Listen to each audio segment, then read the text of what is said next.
After the SC decision, almost a day, kumusta po ang inyong preparations? Has it sunk in na pwede nyo na talagang ilibing yung father ninyo sa Maganda yung sunk in.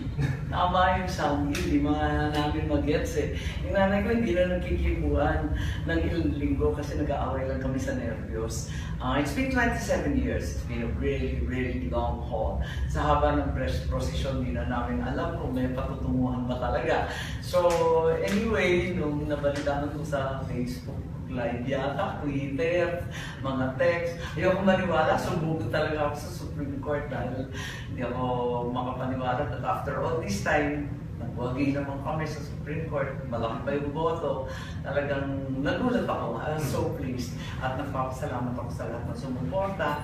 Higit sa lahat, syempre sa Supreme Court, dahil tumatagundong yung kanilang paghapon. Sigurado meron pang kung ano-ano pang mga legal maneuverings, balita ko, may reconsideration pa. At hindi pa namin tanggap yung final decision eh. So we have to be in receipt bago magkaroon ng pagtitipon. Si Bongbong napadpad pa sa Tacloban, di ba kami nagkikita para malaman ko nung yung date at mga detalye. So, after receiving the news, ma'am, nagkausap na po ba kayo ni former First Lady? Yeah, I saw her last night sa wakas. Okay. At hindi na kami nag-aaway sa isa't isa. Happy-happy nga kami at sabi nga niya, early birthday gift daw para sa akin. So, excited ako this year, hindi na ako tatanda muna. Sa tuwa. Sige ma'am. You mentioned again na may magkakaroon ng, you're sure na magkakaroon ng motion for reconsideration. Actually, si Nery Colmenares was interviewed on the radio this morning. Ang sinasabi niya, the SC decision appealed more to the emotions rather than using the provisions of the law. Do you want to react to this? Hindi na maglo-lawyer-lawyeran. Bayaan na natin sila. Ang akin na lang, susunod kami sa anuman na sasabihin ng ating Supreme Court. Nagpapasalamat ako sa kanila. 9-5 is a very weighty vote. So I'm hopeful that this isn't used as an excuse for further maneuverings and delay dahil napakahaba ng panahon. We should set it aside, get it over with, and move on to very, very important negotiations. Kaya naman natin kausapin ang mga Muslim, dekada na ang gera doon. Kinakausap rin natin ang mga CPB-NPA. Hikayatin na rin natin ang mga Ilocano at lahat ng nagpapasalamat sa tatay ko. Kung meron tumututol, marami rin naman nagpapasalamat dahil halimbawa yung mga magsasaka, hanggang ngayon, pinapakinabangan pa rin yung irigasyon, yung mga hybrid rice, yung mga inbred rice, yung kung ano-ano na nagawa upang ma-export yung rice. Pagkatapos yung mga estudyante, marami siguro hindi nakakaalam. Yung tatay ko, yung panahon niya, nakapagbigay ng libreng high school. So maraming study now, pay later na mga scholar. Nagpapasalamat pa rin. At hanggang sa Mindanao, yung mga kalsada, infrastructure, rural electrification na galing sa tatay ko, pinakikipanaban pa rin up to now. So, kung meron tumutubigsa, marami rin naman nagpapasalamat, ayaw paawa, talagang linakad mula sa Tuguegarao, Lawag, kung saan-saan, Kabanatuan, at sumama sa amin sa Supreme Court. So, thank you sa kanila. Ma'am, na-mention niyo po na it's time to move on matapos po na nangyari. Pero doon po, ma'am, sa mga patuloy na tumutubigsa, ang sinasabi po nila, they haven't, paano sila mag-move on if they haven't heard an apology from the Marcoses? Is this correct na wala pa pong appeal ang mga Marcoses for what happened in the past? Hindi ko alam. Ako kasi personally, parati akong humihingi ng paumanhin eh. Kasi wala naman akong kiniklaim na perfect kami. Higit sa lahat, perfect yung tatay ko. Hindi naman niya sinabi yun. Wala naman hindi nagkakamali. Kung may nasaktan, kami nag-apologize at nagsasorry. Intindi na lamang natin. Sabi nga ng Santo Papa, 2016 ng taon ng pagpapatawan. It's the year of mercy. So, kung ano man yung pagkakamali, okay na. Pero yung iba kasi yung sinasabi nila, gusto nila admission of guilt tantamount to a criminal offense. Parang labo naman nun. Sabi nga ng Supreme Court, wala namang criminal conviction kahit kailan. Puro civil. Ibig sabihin, koleksyon ng pera, danyos. Wala namang criminal. Kaya, ang hirap naman ng ganung klaseng apology kung yun nga sinasabi. Pero kung paumanhin sa mga nasaktan, tinamaan, nagkamali, hindi naman sinasadya yun kailanman. It was never the government policy. So, ang akin na lang, sorry at sana maintindihan ninyo, ipagpaumanin na natin at sana sama-sama na tayo, kapit kamay na tayo once and for all. Kasi ang ating presidente, si Rodrigo Duterte, bagong-bago, hinihikayat lahat ng sektor kinakausap, yun, unity ang kanyang gusto. At nakakasawa na rin kasi, alitan ng alitan, away ng away, bulok na politika. Bigyan naman natin ng buwang ang kinabukasan. Ang tatalino ng millennials. The millennials have access to every manner of information, every platform of digital wisdom. So let's just provide them all the information they need. Not just yellow information, but red information. Lahat naman yan, lahat ng kulay na yan, red, white, and blue. Bahagi rin naman kami ng bandila. Ang ibigay na lang natin sa kabataan, lahat ng kaalaman, lahat ng facts, lahat ng details to the best of our ability, and let them judge. And in the long course of history, I'm certain that perhaps history will be far more gentle with my father than many of his critics have been recently.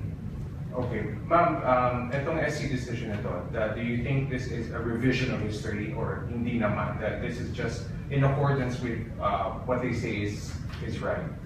I think the Supreme Court rules on law. They're not historians. So it's important to understand the distinction. Historians must come into play and do their job. Iba-iba naman. Kung meron pang mga kaso, may mga alitan, iba pa namang kaso yun. Pero sa akin, ilibig na. Total, gusto namin hindi naman yung bonggang-bongga na sinasabing heroes welcome na, ewan ko, parang ticker tape parade ni Manny Pacquiao. Hindi, iba naman yun eh. Tapos yung iba naman sinasabi na state funeral, which is a completely different thing, na hihimlay pa sa Malacanang, dadalhin pa sa Senado, sa Congress, tapos may National Day of Mourning, may kung ano-ano pa. Wala nang ganun-ganun. Simple lang.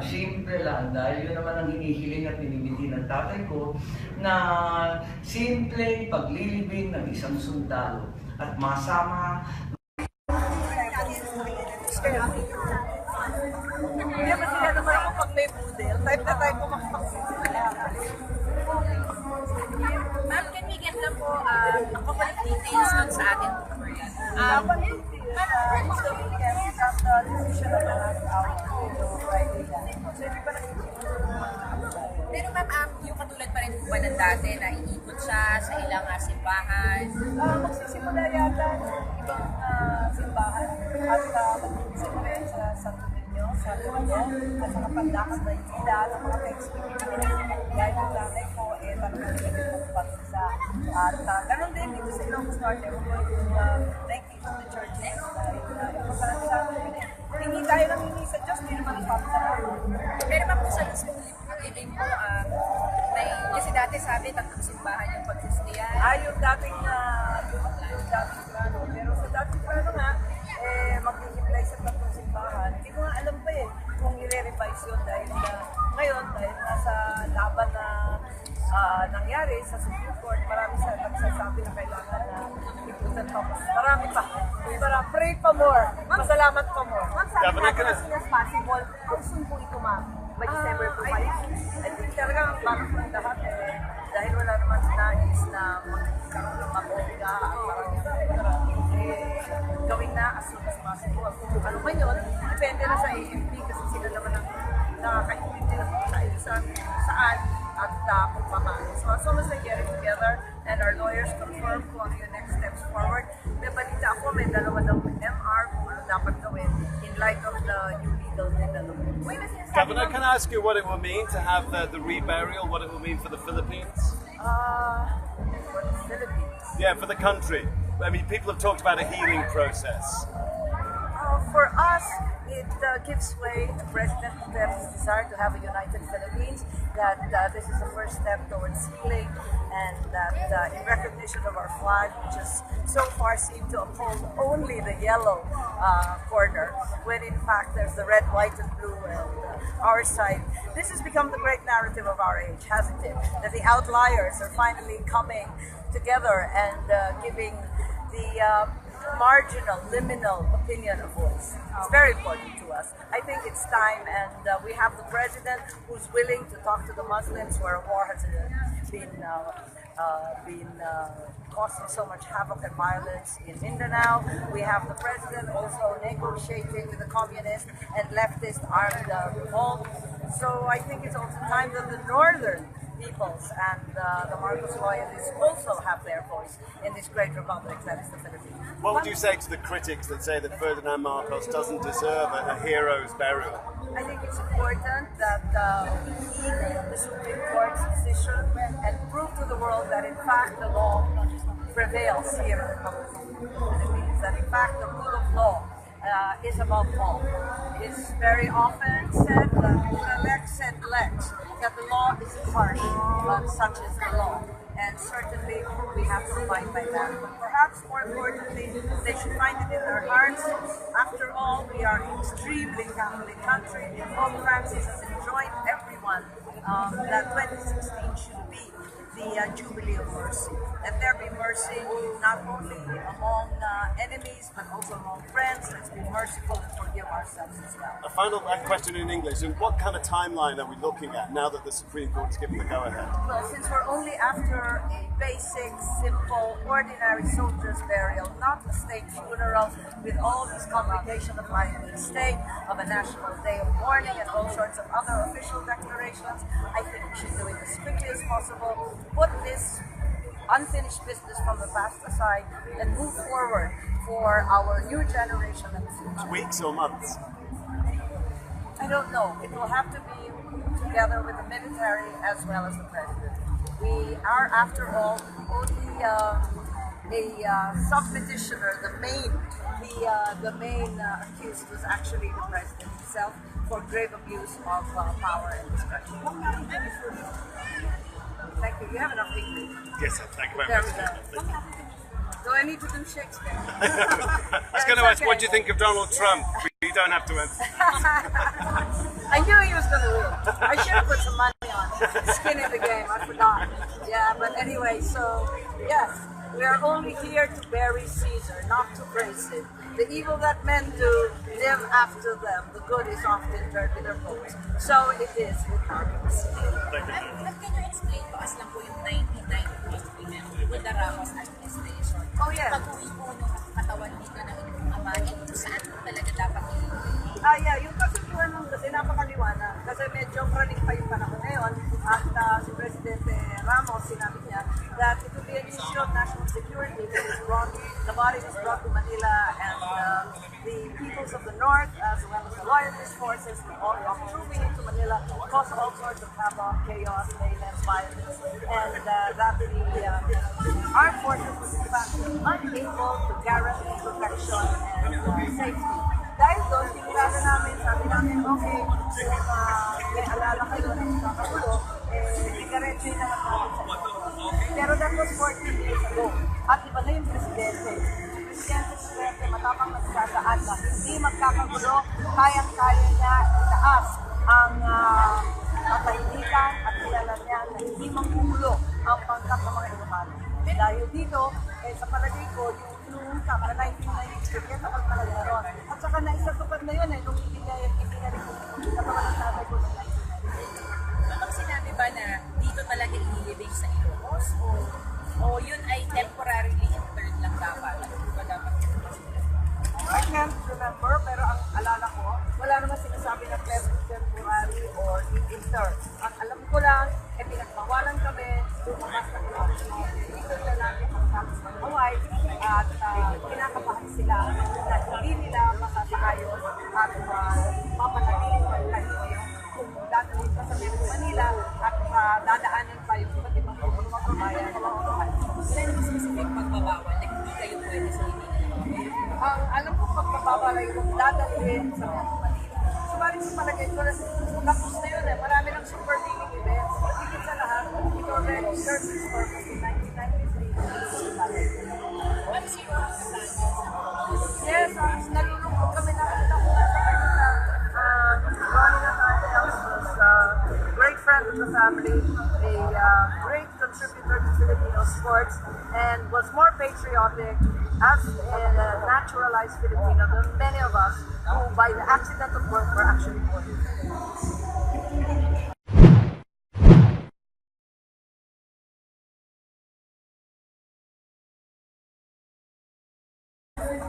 Hindi ba sila naman ako pag may budel? Type na type ko makapagsisimula. Ma'am, can we get lang po a couple of details on sa ating tutorial? Dapat hindi. It's the weekend. We got the decision of the last hour.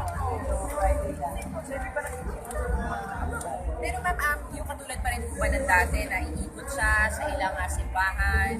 magsisimula yata ng ibang simbahan at magsisimula sa Santo Niño, sa kanyang, at saka pandakad na itila ng mga textbook. Dahil yung nanay ko, talagang nagpapag isa. At ganun din dito sa Ilocos Norte, we're going to nakikita of the churches. Importante sa amin. Hindi tayo nangingi sa Diyos, hindi naman sa amin.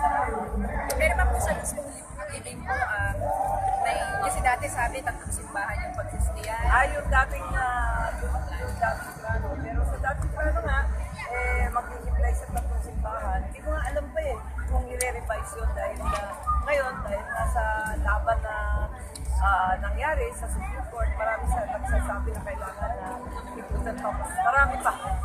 Pray pa more. Pasalamat pa more. Ma'am, sabi natin as soon as possible, how soon po ito, ma'am? By December po ba? I think talaga ang balak ng lahat dahil wala naman nais na magkaroon ng mabuhiga at parang gawin na as soon as possible. Ano man yun, depende na sa AFP kasi sila naman ang nakakaintindi na tayo saan at kung paano. So as soon as they get it together and our lawyers confirm kung ano yung next steps forward, may balita ako, may dalawa daw MR kung ano dapat gawin in light of the new legal developments. Governor, can I ask you what it will mean to have the reburial, what it will mean for the Philippines? For the Philippines. Yeah, for the country. I mean, people have talked about a healing process. For us, it gives way to President Duterte's desire to have a united Philippines, that this is the first step towards healing, and that in recognition of our flag, which has so far seemed to uphold only the yellow corner, when in fact there's the red, white, and blue and our side. This has become the great narrative of our age, hasn't it? That the outliers are finally coming together and giving the marginal, liminal opinion a voice. It's very important to us. I think it's time, and we have the president who's willing to talk to the Muslims where war has Step of the government policy. So, ang akin na lang, sorry at sana maintindihan ninyo, ipagpaumanin na natin at sana sama-sama na tayo, kapit kamay na tayo once and for all. Kasi ang ating presidente, si Rodrigo Duterte, bagong-bago, hinihikayat lahat ng sektor kinakausap, yun, unity ang kanyang gusto. At nakakasawa na rin kasi, alitan ng alitan, away ng away, bulok na politika. Bigyan naman natin ng puwang ang kinabukasan. Ang tatalino ng millennials. The millennials have access to every manner of information, every platform of digital wisdom. So let's just provide them all the information they need. Not just yellow information, but red information. Lahat naman yan, lahat ng gulay na yan, red, white, and blue. Bahagi rin naman kami ng bandila. Ang ibigay na lang natin sa kabataan, lahat ng kaalaman, lahat ng facts, lahat ng details to the best of our ability, and let them judge. And in the long course of history, I'm certain that perhaps history will be far more gentle with my father than many of his critics have been recently. Okay. Ma'am, itong SC decision ito, do you think this is a revision of history or hindi naman? That this is just in accordance with what they say is right? I think the Supreme Court rules on law. They're not historians. So it's important to understand the distinction. Historians must come into play and do their job. Iba-iba naman. Kung meron pang mga kaso, may mga alitan, iba pa naman kaso yun. Pero sa akin, ilibing na. Total, gusto namin hindi ba yung bonggang-bongga na sinasabing heroes welcome na, ewan ko, parang ticker tape pa rin ni Manny Pacquiao. Hindi, iba naman yun eh. Tapos yung iba naman sinasabi na state funeral, which is a completely different thing, na hihimlay pa sa Malacanang, dadalhin pa sa Senado, sa Congress, tapos may National Day of Mourning, may kung ano-ano pa. Wala nang ganun-ganun. Simple lang. Dahil yun naman ang hinihiling at binibiti ng tatay ko na simpleng paglilibing ng isang sundalo at masama.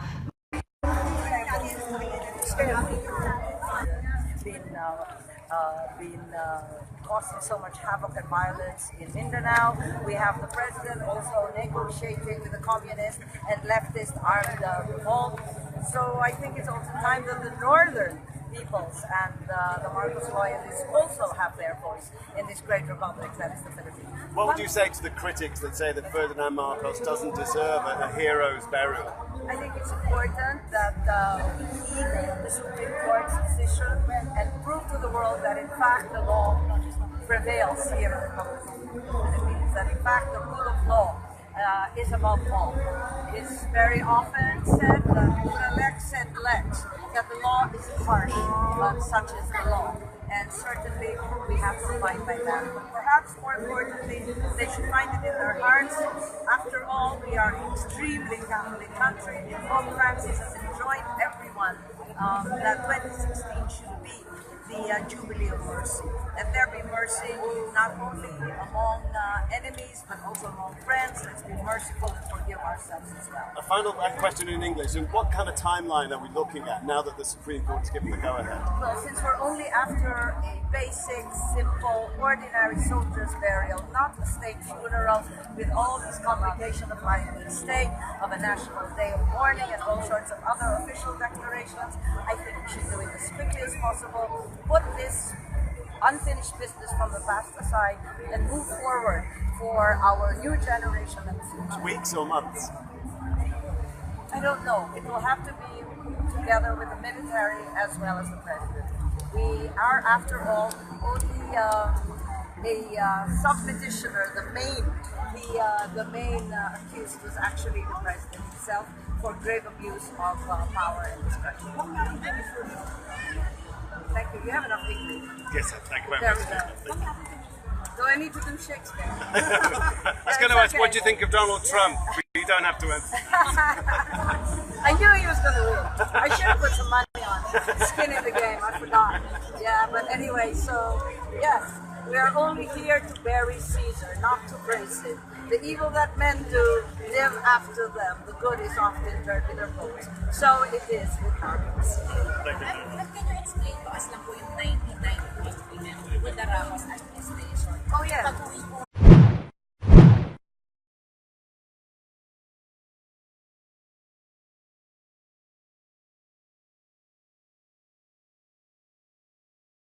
after the SEC decision, almost a day. Kumusta po ang inyong preparations? Has it sunk in na pwede nyo na talagang ilibing yung father ninyo sa Maganda yung sound kill. Tama yung sound kill. Di mga namin mag-gets eh. Yung nanay ko hindi na nagkikibuan ng ilang linggo kasi nag-aaway lang kami sa nervyos. It's been 27 years. It's been a really, really long haul. Sa haba ng procession, di na namin alam kung may patutunguhan ba talaga. So anyway, nung nabalitaan ko sa Facebook Live yata, Twitter, mga text. Ayoko maniwala, sumbugod talaga ako sa Supreme Court dahil hindi ako makapaniwala that after all this time, nagwagi naman kami sa Supreme Court, malaki pa yung boto. Talagang nagulat ako. I was so pleased. At nagpapasalamat ako sa lahat ng sumuporta. Higit sa lahat, syempre sa Supreme Court, dahil tumatagundong yung kanilang paghapon. Sigurado meron pang kung ano-ano pang mga legal maneuverings, balita pa, may reconsideration pa. At hindi pa namin tanggap yung final decision eh. So we have to be in receipt bago magkaroon ng pagtitipon eh si Bongbong napadpad pa sa Tacloban. Di ba kami nagkikita para malaman ko nung yung date at ang mga detalye. So, After we have to work on after that. receiving the news, ma'am, nagkausap na po ba kayo ni former First Lady? Yeah, I saw her last night sa wakas. Okay. At hindi na kami nag-aaway sa isa't isa. Happy-happy nga kami at sabi nga niya, early birthday gift daw para sa akin. So, excited ako this year, hindi na ako tatanda muna.